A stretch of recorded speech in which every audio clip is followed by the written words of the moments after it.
Friends welcome back to a new another blogs মোৰ চেনেলৰ আন এটি নতুন ভিডিঅ'লৈ আপোনালোকসকলকে বহুত বেছি স্বাগতম জনাইছোঁ।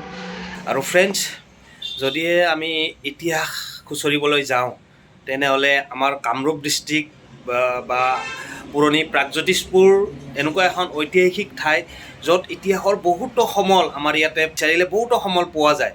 তো সেই সমলবোৰ ক'ৰবাত সিঁচৰিত হৈ আছে গোটেই কামৰূপ ডিষ্ট্ৰিক্ট বা আমাৰ পুৰণি প্ৰাগজ্যোতিষপুৰত। তো তেনেকুৱাই এটি সমল বিচাৰি আজি মই যাবলৈ ওলাইছোঁ উত্তৰ গুৱাহাটীলৈ। আৰু উত্তৰ গুৱাহাটীৰ ইয়াতে খুব সুন্দৰ এখন দেৱালয় আছে। তো ক'ত আছে সেই দেৱালয়খন মই বাৰু নাজানো এতিয়ালৈকে, কাৰণ গ'লেহে গম পাম, আজিলৈকে যোৱা নাই। তো ক'ত আছে সেয়া সকলোবিলাক আজি জানিম, আৰু তাৰ লগত কি ইতিহাসৰ কি সম্পৰ্ক আছে সেয়া সকলোবিলাক আমি জানিবৰ চেষ্টা কৰিম।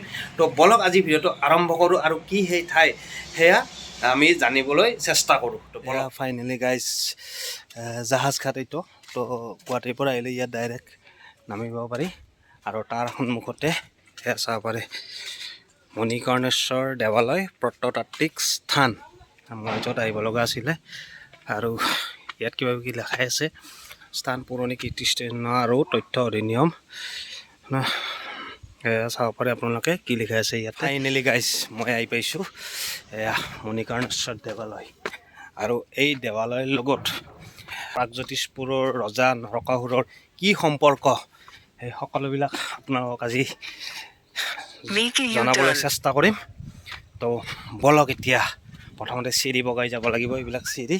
তো এই চিৰি বগাই যাব লাগিব, ওপৰত আছে মন্দিৰটো। তো গৈ আছোঁ, আৰু এইফালে হৈছে ব্ৰহ্মপুত্ৰ নদী।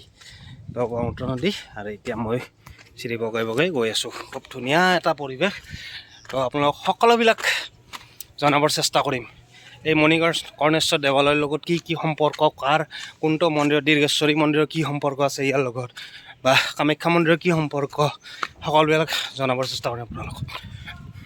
আৰু গাইজ এয়া চাব পাৰে মণিকৰ্ণেশ্বৰ দেৱালয় ইটাৰে নিৰ্মিত এই মন্দিৰ আহোম ৰজা স্বৰ্গদেউ ৰাজেশ্বৰ সিংহ 1751 পৰা 1769 খ্ৰীষ্টাব্দৰ দিনত 1755 খ্ৰীষ্টাব্দত তৰাসত্ৰী শিলৰ মূল ভেটিৰ ওপৰত পুনৰ নিৰ্মাণ কৰা হৈছিল।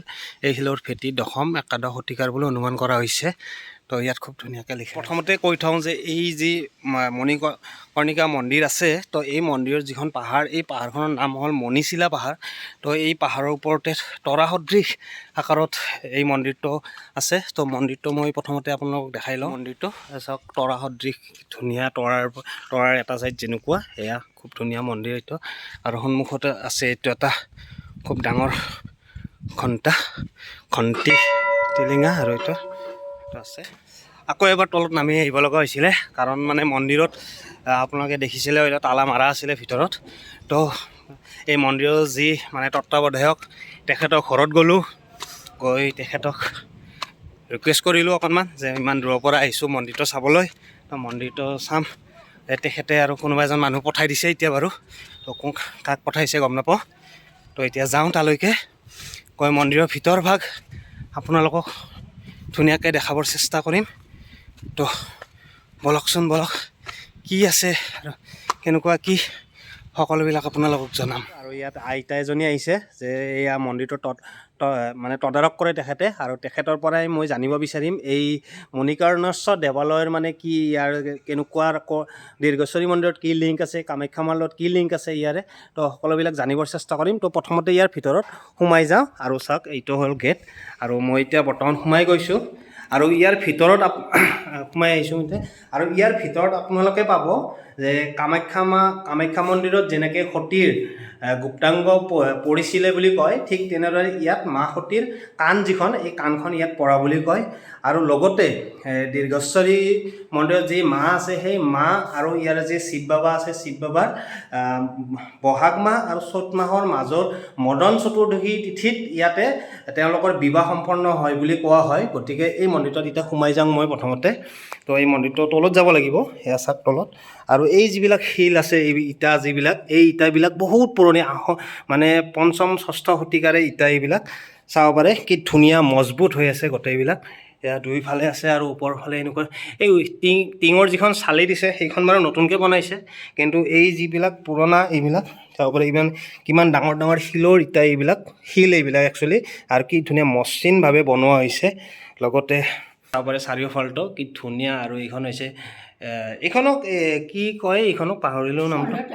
এইখন চন্দ্ৰতাপ, এইখন ওপৰত দিয়া আছে। আৰু তলত আছে আমাৰ মহাদেৱ বাবা আৰু লগতে মা সতীৰ এয়া কাণখন ইয়াতে আছে। বিশ্বাস কৰে মানুহে এইখন মা সতীৰ কাণখন, একচুৱেলি আঙুলি দেখুৱাব নাপায়, তথাপি এয়া মা সতীৰ কাণখন ইয়াতে আছে। লগতে এইটো কাণৰ যিটো লতি থাকে আমাৰ মানুহৰ, তো এইখন এই গোটেই কাণখন, তাৰমানে এই যিটো ৰূপটো আছে এই ৰূপটো গোটেই কাণখনৰ ৰূপ হয় এইটো। তো খুব ধুনীয়াকৈ আছে, চাব পাৰে আপোনালোকে। তাৰপিছত এয়া মহাদেৱ বাবাৰ ত্ৰিশূল। আৰু মহাদেৱ বাবাৰ মূৰ্তিটো ইয়াত নাই ন, ইয়াত নাই মূৰ্তি থাকিব, ইয়াত মূৰ্তি থাকিব একচুৱেলি নোৱাৰে। এইটো এটা দেৱালয় হয়, তো দেৱালয়ত কেতিয়াও মূৰ্তি নাথাকে। গতিকে এয়া শিলবিলাক চাব পাৰে, চাৰিওফালটো কি ধুনীয়াকৈ আছে। তো প্ৰথমতে মই এটা সেৱা কৰি লওঁ ইয়াতে, তাৰপিছত আপোনালোকক আমাৰ আইতাৰ পৰা যিমানখিনি জানিব লাগে, কেনেকৈ কি হ'ল, সকলোবিলাক জানিবৰ চেষ্টা কৰিম। তো প্ৰথমতে ৰ'বক, মই সেৱা এটা কৰিম। সেৱা কৰিলোঁ, এতিয়া মানে অকণ ফটেটি লওঁ আৰু ধুনীয়াকৈ।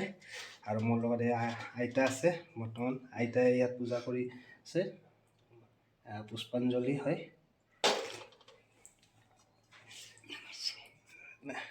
ফট এটা লৈ লওঁ।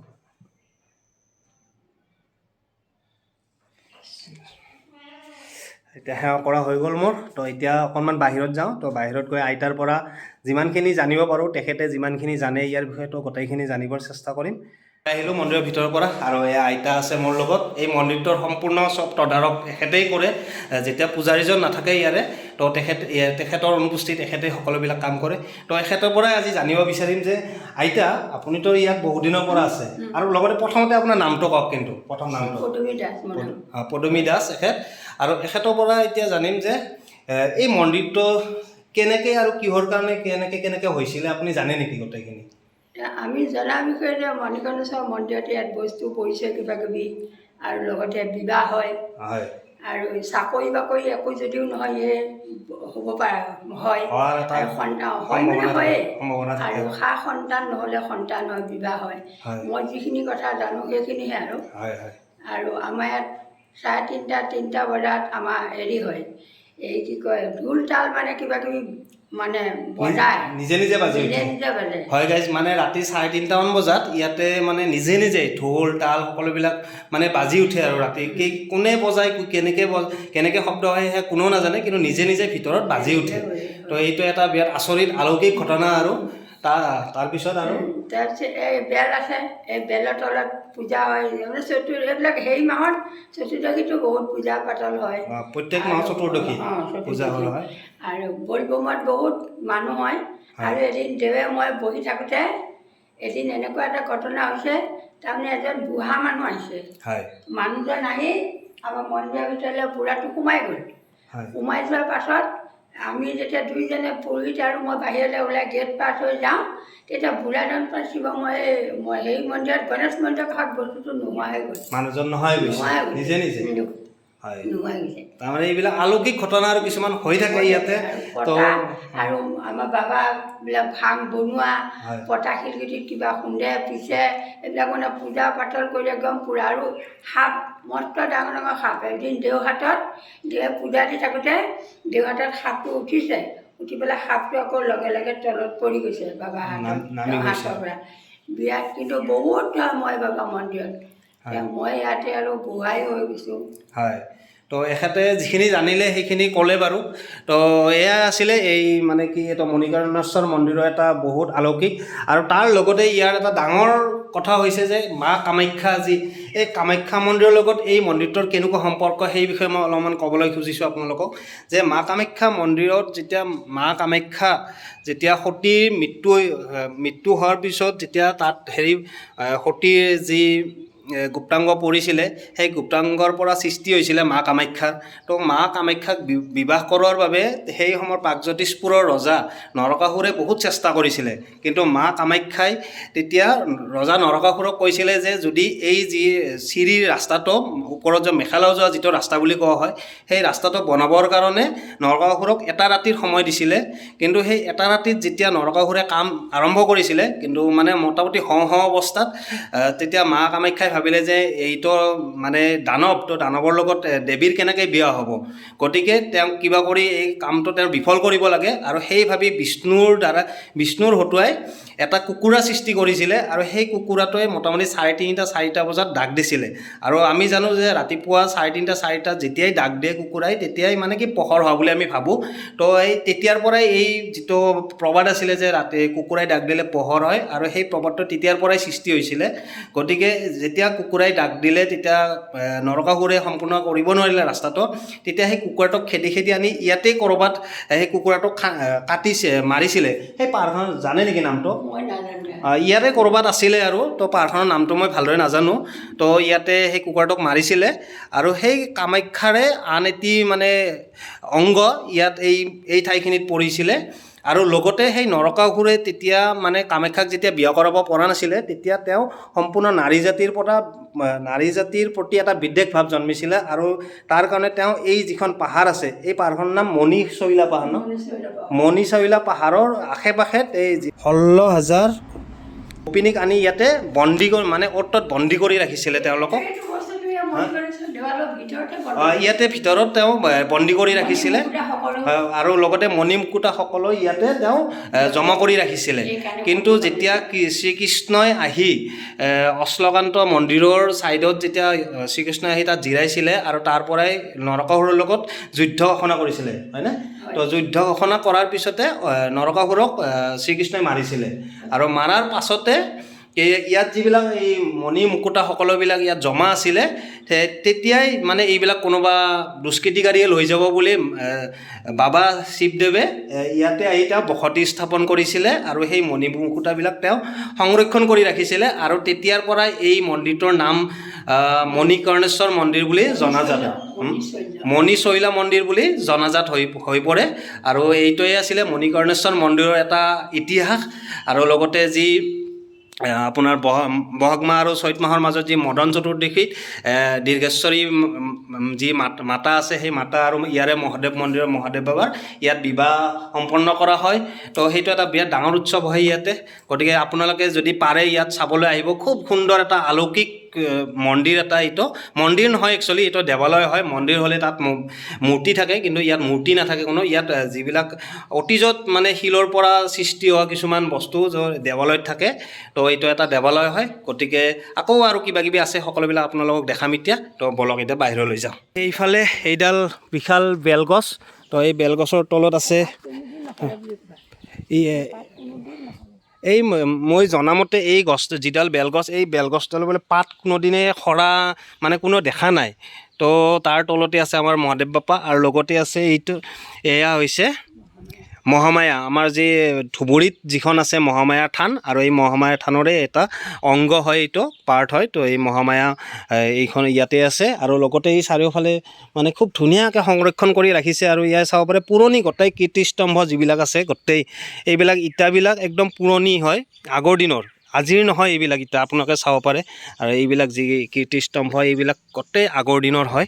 তো খুব ধুনীয়া এটা সুন্দৰ মন্দিৰ, এইটো চালে একদম চকুৰোৱা মন্দিৰ। আৰু চাব পাৰে গোটেই আপোনাক পৰিৱেশটো দেখাই দিছোঁ ইয়াৰে, চাওক গোটেই চাৰিওফালে। লগতে সেইফালে আছে ব্ৰহ্মপুত্ৰ নদী, আৰু খুব ধুনীয়াকৈ আছে ইয়াতে। তো আপোনালোকে যিমান পাৰে আহিব যদি চাব ইচ্ছা কৰে এই মন্দিৰটো। খুব ধুনীয়া এটা মন্দিৰ। মন্দিৰৰ পৰা এতিয়া ওলাই আহিলোঁ, চিৰি বগাই মানে বিৰাট ভাল লাগিল দেই মন্দিৰটো। একদম খুব সুন্দৰ মন্দিৰ, আৰু মানে কি মানে ক'ম আৰু এই মন্দিৰটোৰ বিষয়ে বহুত কিবা কিবি আছে ইয়াতে। তো সকলোৱে আহিব ইয়াতে চাবলৈ। আৰু লগতে তলত আৰু এটা খুব ধুনীয়া এটা কিবা আছে, সেইটো আপোনালোকক দেখাই দিম অলপ।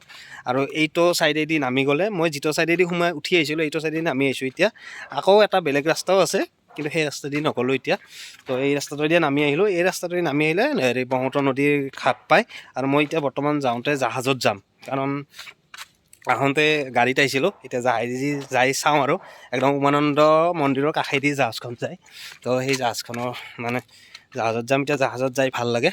তো আৰু দ্বিতীয়তে আৰু ইয়াত এটা আছে কিবা, তো সেইটো মই আপোনালোকক অকণমান দেখাই দিওঁ। এইফালে চাওক মহাদেৱ বাবা আৰু পাৰ্বতীৰ পুত্ৰ গণেশ বাবা, এইটো আছে ইয়াতে। গণেশ বাবা এটা শিলত খোদিত হৈ আছে, এইটোতো বনোৱা নহয়, আগৰ দিনৰ একদম অতীজৰ হয় এইটো। তো এইটো খুব ধুনীয়াকৈ খোদিত হৈ আছে। কি মজা লাগিছে আৰু এইফালে এচাক মহাবাহু ব্ৰহ্মপুত্ৰ এইবিলাক জাহাজ গোটেই তো ইয়াত এই শিলটো কেনেকৈ আছে চাওক মানে পৰাও নাই ইমান ধুমুহা বতাহ বৰষুণ আহিলেও এইটো নপৰে খুব ধুনীয়া হৈ আছে ইয়াতে গণেশ বাবাৰ মন্দিৰৰ পৰা ওলাই আহিলোঁ এতিয়া তো এইটোৱে এটা আছিলে মণিকৰ্ণেশ্বৰ দেৱালয়ৰ পৰা এটা সুন্দৰ ভিডিঅ' বনাবলৈ চেষ্টা কৰিলোঁ তো এই ভিডিঅ'টো আপোনালোকে কেনেকুৱা পালে জনাবলৈ একদম নাপাহৰিব যদিহে আপোনালোকে এই ভিডিঅ'টো ভাল লাগে তেন্তে লাইক শ্বেয়াৰ কমেণ্ট কৰিব আৰু যদি চেনেলটো ছাবস্ক্ৰাইব কৰা নাই চেনেলটো ছাবস্ক্ৰাইব কৰি দিব বুলি আশা কৰিছোঁ আজিলৈ বাই বাই জয় আই অসম জয় মা কামাখ্যা